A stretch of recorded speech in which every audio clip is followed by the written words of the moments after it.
got a double tech.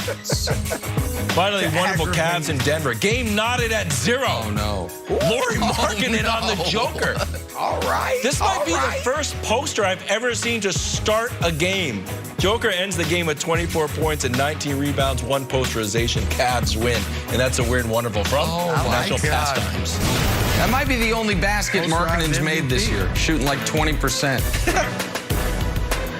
Back with NBA champ Antoine Walker. This video looks like it's all black and white, except for 4 red jerseys. The uniform, that floor, the whole bit with Brooklyn. Let's talk about those Nets. Picked up win number 2 last night over the Wizards, but it was despite another tough night at a James Harden. We talked yesterday about Harden being the poster boy for those new NBA rules, NBA's new rules. Finished with 14 points last night. He was just 1 of 8 from deep.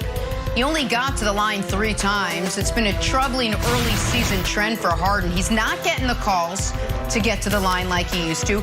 Points per game down a full 12 points off his career average. The almost 7 fewer free throws per game, a big part of that. So, Antoine, should the Nets be worried about Harden's ability to adapt to the new rules? I don't think they should be worried. I mean, I've been very critical of James Harden, over the last year and a half. But one thing I can say is that he's probably arguably the best one-on-one player, at least top 5 all time. So he'll figure it out on the offensive end and be able to get to the foul line back the way he used to. I think with James Harden, it's about getting his legs up under him. If you really think about it, his 3-point shot is off. That come from legs. I think also getting to the basket and being able to finish and not look for fouls. That comes from having, getting his legs up under him as well. We're only 4 games in, so I'm not going to go too hard on him and think that he has to make these massive adjustments because he's going to have the ball in his hands and he'll get better. I like to look at those numbers 20 games into the season and see what James is at, but he'll get back to that. This is a guy that's going to be a future Hall of Famer, one of our best one-on-one players of all time. So he'll figure it out. It's going to take some time because he was one of those guys that benefited from the old rules of being able to use his body and use his legs and get to the foul line, and they're taking that stuff away. So he'll take a little time and adjustments for him, but I think James Harden will be just fine. Yeah, I don't know if he'll be just fine, and the Nets won't be fine unless he's great. And so he'll be better than he's been because what he's been through 4 games is awful. Nick, you're being too harsh. Well, he literally leads the NBA in turnovers, and he literally is dead last in field goal percentage amongst guys who have taken as many shots as him. So he's turning the ball over more than anyone, and he's missing shots more than anyone. As a wise man once said, that ain't great. And, we can debate whether or not the Nets have a quality top-to-bottom roster. Another time, Broussard and I disagree on that. I think Antoine agrees more on Broussard's side of the equation. But what we all agree on is, with no Kyrie, their path to the finals is very simple. KD and Harden both be superstars. And Harden is right now uphill battle to look like an all-star. And here's the question I would have for you, Broussard. Do you judge Rodney Harrison, to mix sports, differently because he wouldn't have thrived as much in this era? Because I don't. Like, Rodney Harrison played safety at a time where you were allowed to crush people, and the rules changed. He was on his way out of the league. He's still an all-time great safety. Well, what if the rules changed on Harden, and it's going to take a while, if it's at all possible, to adjust? Like, we see it in football and we don't bat an eye. Like, oh, okay, that guy played that way in that era.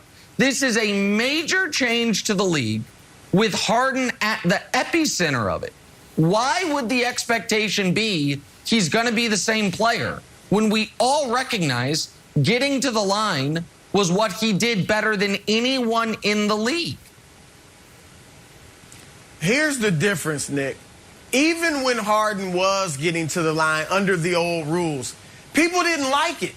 People thought he was darn near cheating, right? That he was forcing contact, that he was a great actor, that he was able to get these calls when he shouldn't have. It's not like you just take out the three-point line or you eliminate the 3-second call in the paint, whatever you want. Those are different than the feeling was he was getting away with murder anyway, so to speak.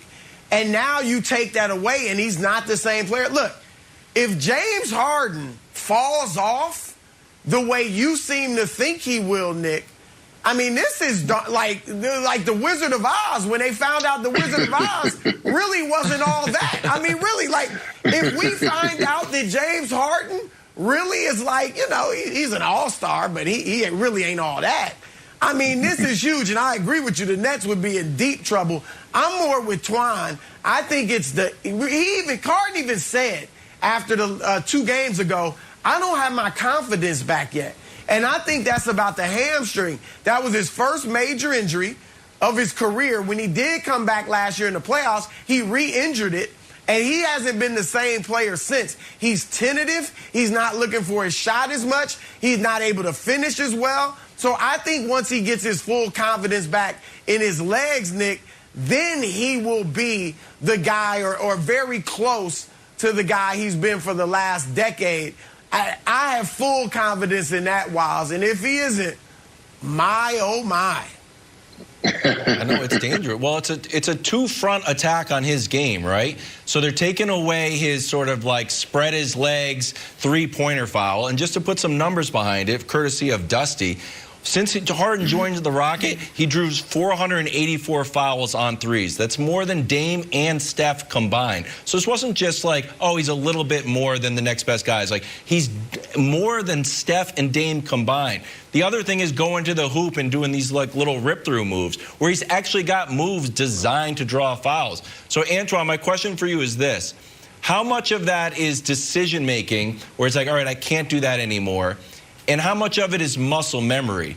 When he gets to when he drives, like he's just so used to doing it that it's muscle memory, and he's not going to be able to adapt as fast enough, no matter how much he knows that the refs are calling it differently. I mean, he's a unique player. These are moves that he's practiced, and that may have some truth to it.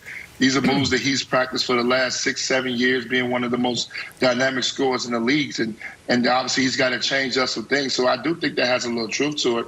And just to add on to it, I think, you know, for Harden, it's got to be a mental thing, too. He has to understand that, and that he has to be that guy again. It has to be 25 to 30 points a night. They don't have Kyrie. And I think that's what Brooklyn did a terrific job of not allowing Kyrie to come in and out the lineup. Harden's got to go back to being James Harden, MVP James Harden. He has to take on that responsibility and go along KD and put up big numbers. This is not the same team without Kyrie. That's a big missing piece from top to bottom, and they need him to be aggressive. And I want to add one other thing about what Wiles was saying, which is Harden had manicured his game in such a brilliant way. Now, forget the three-point fouls, which he was better than anyone ever at drawing them.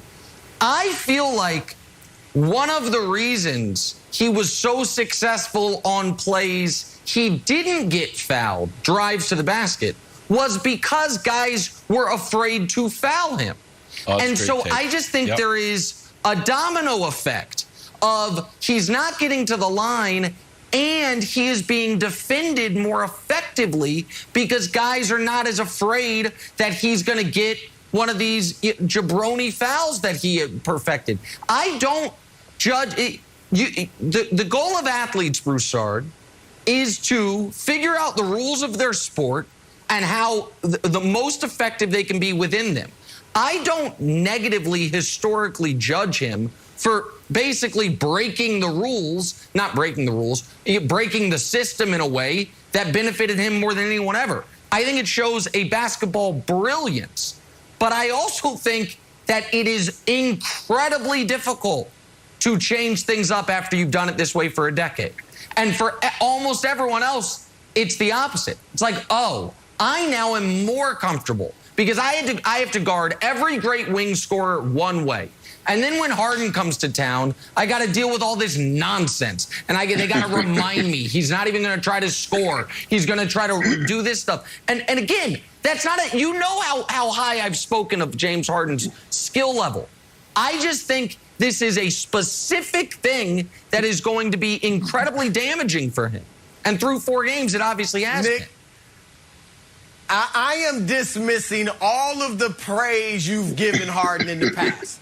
It's gone. All right. You clearly think that under the new rules, he's Spencer Dinwiddie or Dennis Schroeder. No, you don't think he's special anymore. You don't think he's special anymore. That's what it sounds like you're saying. He is still I think special. you used a guy the other day. Hold on, just real quick. You used a guy the other day. You said Zach LaVine. And he's obviously a far better passer than LaVine. I don't know if under the new rules he'll be as good of a scorer. I do think there's a chance that under the new rules, James Harden's an all-star and not close to an MVP candidate. And Broussard, I think that screws the Nets. I think that absolutely unequivocally screws the Nets. We can agree on that. If he's not that, you're absolutely right. The new rules not affecting KD, who's the only one keeping the Nets